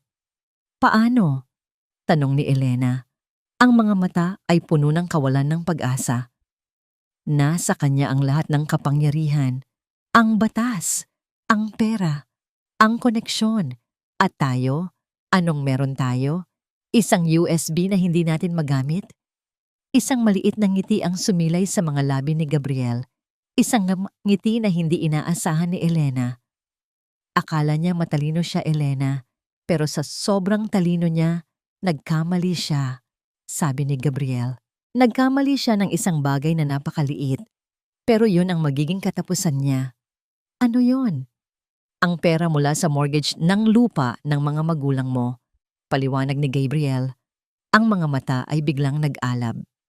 Inilipat niya ito mula sa loan account direkta papunta sa isa sa mga offshore accounts na nasa USB. It's a direct digital trail, a legal one.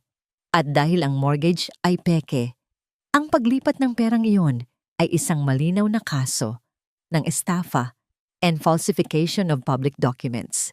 Hindi na natin kailangan ng USB para patunayan ang laman nito. Kailangan lang nating itong gamitin bilang gabay. Isang mapa para malaman kung saang legal na pinto tayo kakatok. Biglang tumigil ang pag-iyak ni Elena. Ang sinasabi ni Gabriel ay dahan-dahang nagproseso sa kanyang isipan. Ang fiyentuan natin para sa annulment, bukas na yon, di ba? Tanong ni Elena. Tumango si Gabriel. Oo, ang final hearing. Ang araw na inaakala niyang tuluyan ka ng wawasakin. Pero, ngunit ito rin ang araw na gagamitin natin para isampa ang kasong kriminal laban sa kanya. Sa harap mismo ng hukom, sa harap ng lahat. Bukas, Elena, sabi ni Gabriel, ang boses ay puno ng determinasyon. Hindi lang natin babawiin ang buhay mo. Sisiguraduhin nating hindi na niya kailanman magagawa ito sa iba. Sa ilalim ng ulan, sa gitna ng kanyang pagkatalo, isang maliit na pag-asa ang muling sumibol sa puso ni Elena. Hindi pa tapos. May isang bala pa siyang natitira. Ang courtroom ay malamig at tahimik, isang lugar kung saan ang mga buhay ay binabago ng isang pukpok ng martilyo. Sa isang panig, nakaupo si Ricardo Mendoza, kasama ang kanyang abogado, si Attorney Salcedo. Ang kanyang muka ay kalmado, puno ng kumpiyansa ng isang taong sigurado sa kanyang pagkapanalo. Siya ang biktima rito. Siya ang mabuting asawa na tinakasan ng isang baliw at mapaghiganting may bahay. Ang naratibo ay perpektong naitayo. Sa kabilang panig, nakaupo si Elena. Payak ang kanyang suot, isang simpleng itim na bestida. Walang alahas, walang magarbong ayos, ngunit ang kanyang postura ay tuwid. At ang kanyang mga mata, bagamat may bakas ng pagod, ay nagniningning sa isang matatag na determinasyon. Sa tabi niya, si Gabriel ay abala sa pag-aayos ng kanilang mga dokumento. Ang mukha ay seryoso at nakapokus. The court is now in session. Anunsyo ng bailiff, all rise. Ang pagdinig ay nagsimula sa panig ni Ricardo. Si Attorney Salcedo ay magaling. Pininta niya si Elena bilang isang babaeng hindi matatag ang pag-iisip, prone to violent outbursts and delusions, gamit ang in-edit na video mula sa cafe bilang kanyang pangunahing ebidensya. Ipinirisinta niya ang mga pekeng medical certificate na nagpapatunay na si Elena ay dumadaan sa psychiatric evaluation. Ang bawat salita ay isang patalim na itinusok sa pagkatao ni Elena. Si Ricardo ay umarte ng napakahusay sa witness stand. Ang kanyang mga sagot ay puno ng pighati at pag-aalala para sa kanyang minamahal na asawa. Mahal na mahal ko po ang asawa ko, Your Honor. Sabi niya, ang boses ay tila nagpipigil ng luha. Ngunit ang kanyang kalagayan ay naging panganib na hindi lang sa akin, kundi pati na rin sa aming mga anak. Ang pag-file ko ng annulment, ito po ang pinakamasakit na desisyon sa buhay ko. Ngunit ginawa ko po ito para sa kapakanan ng lahat. Isang perpektong pag-arte. Halos maniwala na maging si Elena. Nang sa wakas ay pagkakataon na ni Gabriel na magsalita, ang buong courtroom ay inaasahan na si Elena ang kanyang ipipresenta bilang saksi, ngunit hindi. Your Honor, sabi ni Gabriel, tumatayo. The petitioner's camp would like to call our first witness to the stand. We call on Miss Cynthia Ramos. Isang babaeng nasa mid-40s, Payat at mukhang kinakabahan ang naglakad papunta sa witness stand. Nanlaki ang mga mata ni Ricardo. Si Cynthia, ang dati niyang executive assistant sa bangko, ang mismong taong inutusan niya para ayusin ang mga under-the-table na transaction. Ang taong tinakot niya at pinilit mag-resign para manahimik. Miss Ramos, simula ni Gabriel, maari mo bang sabihin sa korteng ito kung ano ang iyong naging papel sa BDO Unibank sa loob ng 10 taon?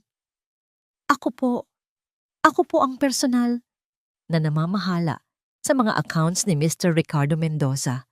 Sagot ni Cynthia, ang boses ay nanginginig. Kasama ba rito ang pag-aasikaso sa isang mortgage application para sa isang ari-arian sa Laguna sa ilalim ng pangalan ni Mrs. Elena Mendoza? Tumingin si Cynthia kay Ricardo. Nakita niya ang pagbabanta sa mga mata ng dati niyang amo.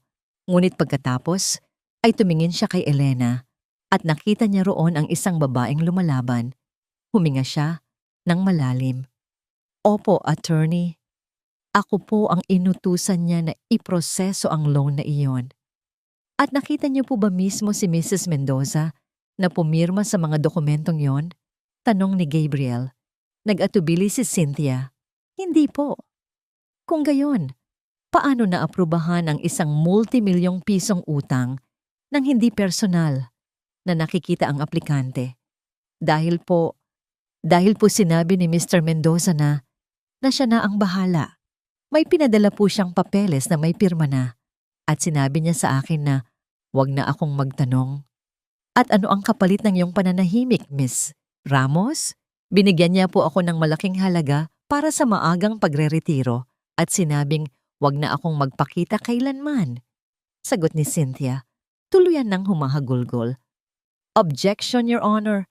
Hearsay. Irrelevant. Sigaw ni Attorney Salcedo, tumatayo. Sustained, sabi ng hukom. Attorney Reyes, where are you going with this? I am establishing a pattern of fraud and manipulation, Your Honor, sagot ni Gabriel. At para patunayan niyan, nais naming tawagin ang aming susunod na saksi. Nagkatinginan ng lahat. Sino pa ang ilalabas ni Gabriel? We call on Miss Vanessa Delgado. Kung ang pagpasok ni Cynthia ay isang sorpresa, ang pagpasok ni Vanessa ay isang bomba. Ang buong courtroom ay nagbulungan. Si Vanessa ang kabit na ginamit nila bilang ebidensya laban kay Elena ay narito ngayon para tumestigo. Para sa kanya, si Vanessa ay naglakad ng may dignidad. Ang kanyang kamay ay nakahawak sa kanyang tiyan na medyo umuumbok na. Tumingin siya kay Ricardo, hindi na may takot, kundi may pagkasuklam. Miss Delgado, sabi ni Gabriel, totoo po ba na kayo ay nagkaroon ng relasyon kay Mr. Mendoza? Opo, sagot ni Vanessa, ang boses ay matatag. At sa inyong relasyon, sinabi ba niya sa inyo kung paano niya pinupondohan ang inyong magarbong pamumuhay? Objection. Leading. I'll rephrase, Your Honor. Sabi ni Gabriel, ipinakita niya sa screen ang isang kopya ng bank transfer. Miss Delgado, pamilyar po ba kayo sa transaksyong ito? Isang wire transfer mula sa BDO loan account patungo sa isang account sa Cayman Islands? Tumingin si Ricardo kay Salcedo. Ang mukha ay namumutla. Paano? Paano nila nalaman yon? Opo, sagot ni Vanessa.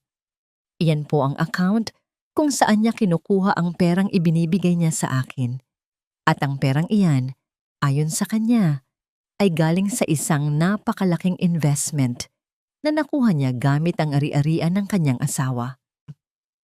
So he admitted it to you. Hindi lang yon, attorney, sabi ni Vanessa. Inilabas niya ang kanyang telepono. Nirecord ko po ang isa sa aming mga huling pag-uusap kung saan inamin niya ang lahat. Pinindot niya ang play. Ang boses ni Ricardo, arogante at walang pakialam, ay umalingaw-ngaw sa buong courtroom. Ikinukwento kung gaano kadali niyang nalinlang ang bangko at ang kanyang asawa. Objection. Illegal wiretapping. Sigaw ni Salcedo. Ngunit huli na ang lahat. Narinig na ng lahat. Sa gitna ng kaguluhan, isang handwriting expert na ipinatawag ng korte ang nagpresinta ng kanyang opisyal na ulat. Your Honor, after thorough analysis, I can conclude with 100% certainty that the signature of Mrs. Elena Mendoza on the mortgage documents is a forgery. Iyon na. Ang huling pako sa kabaong. Ang hukom, isang babaeng may reputasyon sa pagiging mahigpit, ay ibinaba ang kanyang salamin. Tumingin siya kay Ricardo, ang mga mata ay puno ng pagkadismaya. Miss Mendoza, sabi ng hukom. Ang boses ay nagbabaga. This court has heard enough. Based on the testimonies and the evidence presented, this is no longer just a case for annulment. Tumingin siya sa mga pulis na nakabantay sa loob ng silid. This is a criminal case for multiple counts of estafa through falsification of public documents and perjury. Officers, place Mr. Mendoza under arrest. Tumayo si Ricardo, hindi makapaniwala. Ano? Hindi maaari to. Hindi niyo pwedeng gawin to sa akin. Ako si Ricardo Mendoza. Ngunit walang nakinig. Ang dalawang pulis ay lumapit at pinusasan ang kanyang mga kamay sa likod. Habang hinihila siya palabas ng courtroom, ang kanyang mga mata ay puno ng galit na nakatuon lamang sa isang tao. Elena! Sigaw niya, ang boses ay parang sa isang sinasakal na hayop. Papatayin kita! Magbabayad ka para dito! Elena! Hindi kumurap si Elena. Pinanood niya lang ang lalaking minsan niyang minahal, ang lalaking sumira sa kanya. Habang kinakaladkad ito palayo sa korte, patungo sa seldang nararapat sa kanya. Ang hustisya, sa wakas, ay dumating na. Makalipas ang 3 buwan, ang balita tungkol sa pag-aresto at paglilitis kay Ricardo Mendoza ay naging laman ng bawat pahayagan at news program. Ang imahe ng makapangyarihang business tycoon ay gumuho at napalitan ng larawan ng isang desperadong kriminal. Ang kanyang mga kasosyo ay tinalikuran siya. Ang kanyang mga kaibigan ay naglaho. Sa huli, nahatulan siya ng mahabang pagkabilanggo. Ang imperyong binuo niya sa kasinungalingan ay tuluyan ng bumagsak. Sa loob ng 3 buwang iyon, unti-unting ibinalik ni Elena ang kanyang buhay. Ang kaso laban sa Luntian Landscapes ay ibinasura. Ang restraining order sa kanyang mga magulang ay inalis. Ang proyekto sa Nuvali ay opisyal nang iginawad sa kanya. Nagsisimula ng maghilom ang mga sugat, ngunit may isang bagay pa siyang kailangang gawin. Isang huling pagtatapos, isang maulap na hapon, nagmaneho si Elena papunta sa city jail. Ang lugar ay malayo sa karangyaan na kinasanayan ni Ricardo. Ang amoy ng pawis at desperasyon ay nanunuot sa hangin. Pagkatapos ng mahabang proseso ng seguridad, pinapasok siya sa isang maliit na silid na may makapal na salamin sa gitna. Sa kabilang panig, sa pamamagitan ng isang telepono, makakausap niya ang taong dating kabiyak ng kanyang puso. Nang pumasok si Ricardo sa kabilang panig ng salamin, halos hindi na siya makilala ni Elena. Ang dating aroganteng tindig ay wala na. Napalitan ito ng isang hukot na anyo. Ang kanyang buhok ay magulo. Ang kanyang mga mata ay walang buhay at ang suot niyang kulay kahel na uniforme ng bilanggo ay maluwag sa kanyang nangayayat na katawan. Ang hari ay isa na lamang bilanggo. Umupo ito at dahan-dahang itinaas ang telepono sa kanyang tainga. Ginawa rin ito ni Elena. Elena, bungad ni Ricardo, ang boses ay paos at mahina. Isang malaking pagkakaiba mula sa sigaw niya sa courtroom. Hindi sumagot si Elena. Tinitigan niya lang ito. Hinanap niya sa mga mata nito ang kahit anong bakas ng pagsisisi. I'm sorry, sabi ni Ricardo. Sorry sa lahat ng nagawa ko. Kung narinig niya ang mga salitang ito, ilang buwan na ang nakalipas. Marahil ay gumaan ang kanyang loob. Ngunit ngayon, wala na itong epekto. Alam niyang hindi ito totoo. Ito ay isa na namang pag-arte. Ang huling pagtatangka ng isang manipulator na makuha ang kanyang simpatiya. Hindi ka nagsisisi, Ricardo. Kalmadong sagot ni Elena. Ang boses ay walang bahid ng galit o sakit. Tanging isang malamig na katotohanan. Nagsisisi ka. Dahil nahuli ka. Nakita ni Elena ang bahagyang pagbabago sa ekspresyon ni Ricardo. Isang kislap ng dating galit. Hindi totoo yan. Minahal kita, Elena. Sa paraan na alam ko. Hindi pagmamahal ang tawag sa ginawa mo, sabi ni Elena. Ang pagmamahal ay hindi nananakit, hindi nang aabuso, hindi nagkakait ng pangarap. Ang ginawa mo ay pag-aari. Tinuring mo akong isang magandang bagay na pag-aari mo. Isang bagay na mailalagay mo sa isang estante para pagmasdan. At noong sinubukan kong umalis sa estanteng iyon, sinubukan mo akong basagin. Hindi nakapagsalita si Ricardo dahil alam niyang totoo ang lahat ng sinabi ni Elena. Hindi ako naparito para makipag-away. Pagpapatuloy ni Elena. Hindi rin ako naparito para ipamukha sa iyo ang pagkatalo mo. Dahil ang totoo, Ricardo, wala na akong pakialam sa iyo. Ang mga salitang yon, wala na akong pakialam, ay tila mas masakit para kay Ricardo kaysa sa hatol ng hukom. Ito ang tunay na pagkatalo, ang mawalan ng kapangyarihan sa isang taong minsan niyang kontrolado. Naparito ako, sabi ni Elena, para sa sarili ko, para tuluyan ng isara ang librong ito, para sabihin sa iyo, sa huling pagkakataon, na tapos na ako. Mula sa kanyang bag, inilabas ni Elena ang isang dokumento, ang final at absolute decree of annulment. Itinapat niya ito sa salamin para makita ni Ricardo. Malaya na ako, Ricardo, at malaya ka na rin. Tinitigan ni Ricardo ang papel. Ito na, ang opisyal na katapusan. Ang pangalan ni Elena ay hindi nakarugtong ng sa kanya. Sana, sabi ni Elena, ang boses ay may bahid. May bahid ng awa, hindi para sa kanya, kundi para sa kaluluwang nawala. Sana sa loob ng mahabang panahon mo dito, mahanap mo ang kapatawaran, hindi mula sa akin, kundi mula sa sarili mo. Tumayo na si Elena. Handa nang umalis. Elena, wait! Tawag ni Ricardo. Ang boses ay puno ng desperasyon. Please, wag mo akong iwan dito ng ganito. Huminto si Elena, ngunit hindi na siya lumingon. Matagal mo na akong iniwan, Ricardo, sabi niya, bago tuluyang ibaba ang telepono. Naglakad siya palabas ng gusali, hindi na muling tumingin sa likod. Ang bigat na 10 taon niyang pinasan sa kanyang mga balikat ay tuluyan ng naglaho. Habang siya ay naglalakad papalayo, ang mga makulimlim na ulap ay biglang nahawi. Sumilip ang araw.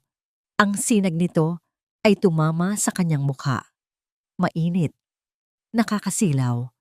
At sa unang pagkakataon, sa loob ng napakatagal na panahon, ngumiti si Elena. Isang tunay at payapang nangiti. Ang nangiti ng isang taong sa wakas ay malaya na.